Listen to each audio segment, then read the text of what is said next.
Welcome back to another episode of 40 Facts About the 40K Universe. I am your host, Gershwan, and today we're going to be talking about the Helion Legion. If you're new to the channel, subscribe. We post Warhammer 40K lore videos every single day. If you have any suggestions for any topics of Warhammer 40K, please comment down below. And if you enjoy our content, thank our patrons on Patreon. It is because of them that we can do this. Link in the description if you guys want to support us. But with that said, let's get into 40 facts on the Helion Legion. The Helion Legion is a loyalist Space Marine chapter of the Ultramarines. It was created during an unknown founding, and although its exact origins are completely a mystery, the Helion Legion has continued to faithfully serve the Imperium of Man throughout its existence. A stalwart and dedicated chapter, the Helion Legion is often isolated at the edge of the Imperium for long periods of time, working with scarce supplies and little reinforcement. The Helion Legion was founded to provide guardianship for the furthest flung Imperial worlds at the very edge of the galaxy. Due to this isolation, the Helion Legion is often forced to confront those Imperial worlds who attempt to break away from Terra, as well as the omnipresent threat of the Orcs. Facing the ever-present threat of the warlike Greenskins, the chapter fights off wave after wave of Greenskin raiders who seek to plunder these war-torn Imperial fringe worlds. One of these disastrous conflicts happened during the final solar decades of the 41st millennium, when the Helion Legion took part in the most notable event in the chapter's history, which came to be known as the defense of Ourkali. This vital industrial world was located at the heart of a cluster of several Imperial worlds that lied at the limits of the Astronomicon's reach at the galaxy's edge. When the Helion Legion arrived in the sector, news reached the chapter of a large Orc war that had made its way to Ourkali to steal its machinery and resources for its own twisted mech boys. It was with haste that the chapter deployed to halt its menace and free Ourkali's people of the savage Orc occupation. As the fighting on Ourkali began, the chapter divided its companies between various regions on the planet's surface to combat the threat on multiple fronts with the aid of the planet's local Astromilitarum regiments, while the chapter's fleet and the First Company remained in orbit to combat the Orc presence in the void. After several solar months of heavy combat, the Helion Legion was on the brink of victory when the unexpected occurred. At the same time the defense of Ourkali was underway, a chaos cult dedicated to the plague god Nurgle had been forming in the festering darkness of the planet's hive cities. With the Orc invasion providing a distraction for the Imperium's finest warriors, an uprising soon began, which attacked the planet's defenses from within and allowed the Orcs to increase the size of the greenskin hordes besetting the besieged world.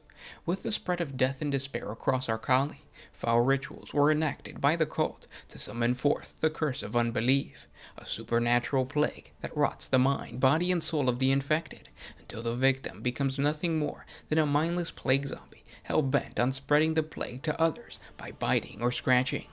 As the fight wore on, so too did the influx of chaos reinforcements, as not only the human populace of Ourkali, but the invading Orcs fell victim to the plague. Within the first few solar days of the outbreak, the Space Marines began to notice these Nurgle-infected Orcs.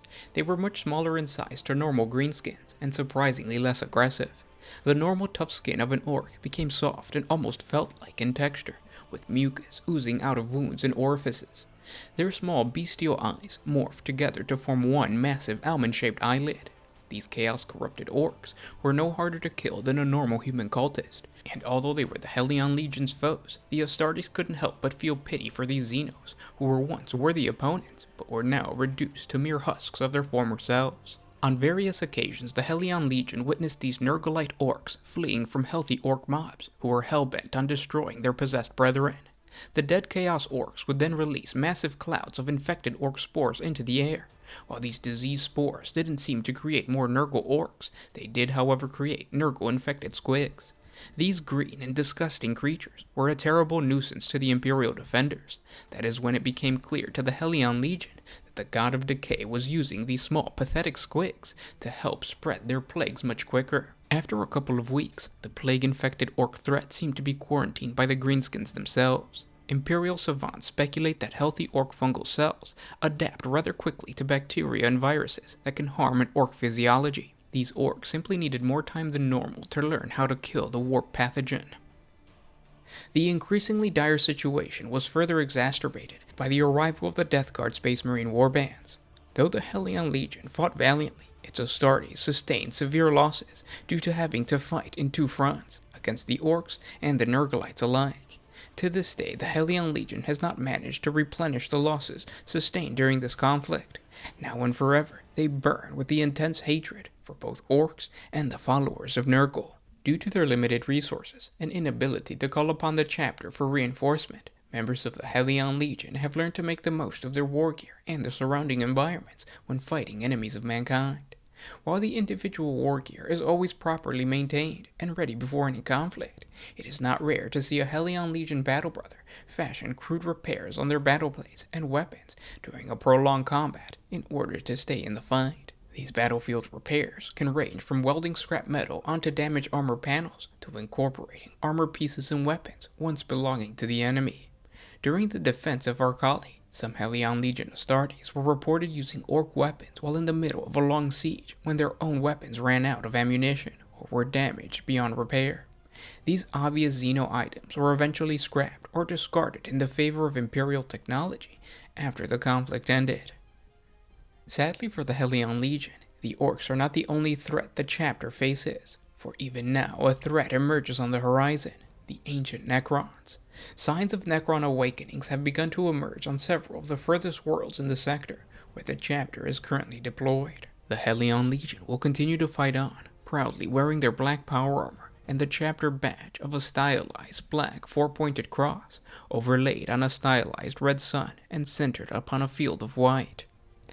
And those were 40 facts on the Helion Legion. I hope you guys enjoyed this video. Now the thing to take away from this chapter is really focusing on the enemies that you face in order to build the lore of your chapter. In this situation, these guys are fighting the orcs, and one of or a big point of their lore is the fact that they actually use shudas and other weapons that the orcs leave behind, which actually in the lore it's very rare. And the reason for that is that orc weapons like a shuda or even a slugga, normally it would just explode in a human's hand if they pull the trigger, and that is because an orc has the innate Wa energy, or the orc energy that actually statistically gives them the advantage when they pull the trigger. It's the same reason that like red goes faster, purple is sneaky. Statistically, it's more likely to work. When a human pulls the trigger on a shuda or a slugga, what happens is usually the mechanism itself just explodes because it's a fragile and very volatile piece of weapon. But in this situation, I'm pretty sure that the Space Marines of the Helion Legion actually modified the shuda or the slugga to fit whatever it is that they need to use. And obviously a knife is a knife, so like a choppa is just going to be a straight axe. Anybody can use that. There's really nothing to it.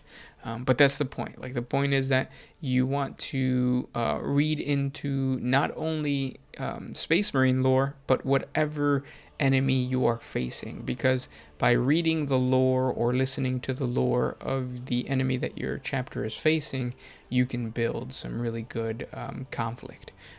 And these guys do a really good job on that.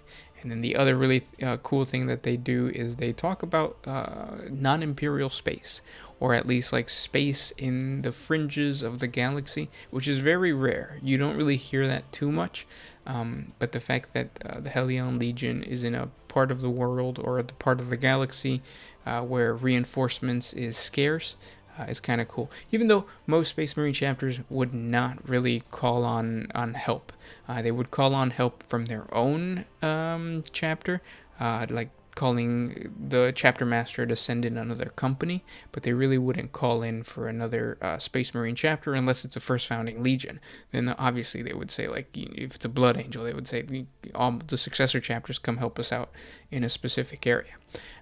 But yeah, I hope you guys enjoyed this video. Thank our patrons on Patreon. It is their $1 contribution that really helps out the channel. If you guys want to support us, the link is down in the description. If you don't or you can't, simply by watching, it helps out the channel. So thank you guys for that. And I'll talk to you tomorrow. This was Gersh1 with One Mind Syndicate signing out. Oh,